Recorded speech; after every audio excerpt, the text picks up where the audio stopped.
Sinepju graudiņš, vārds katrai dienai. Dieva gars un Dieva spēks tevī. Šodienas rakstu vieta.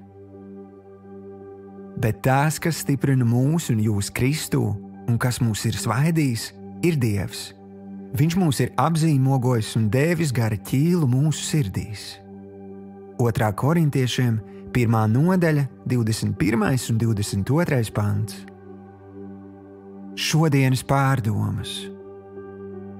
Bībele mums māca, ka caur ticību uz Jēzu Kristu mēs esam saņēmuši svaidījumu. Citiem vārdiem sakot, mēs esam svaidīti.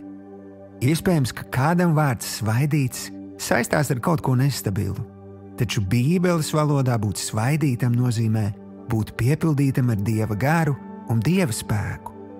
Tieši svaidījums mums dod drosmi, spēku un spējas, bet svētais gars ciešu sadraudzību ar pašu Dievu. Kad nākamreiz sāksi prātot, vai spēsi tikt galā ar jaunu izaicinājumu, apzinies, ka tu esi piepildīts ar Dieva garu un Dieva spēku.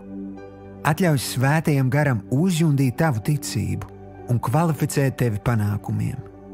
Koncentrējies uz viņa patiesību, ka tu visu spēj viņa spēkā. Šodienas lūkšana. Tēvs, paldies, ka tavs spēks un tavs gars padara mani spējīgu paveikt visu, ko tu esi ielicis manā sirdī. Patiesi, es esmu visuma radītāja apgādāts un pilnvarots. Es spēju pārvarēt jebkuru šķērsli un dzīvot izdevušos dzīvi. Jēzus vārdā. Āmen.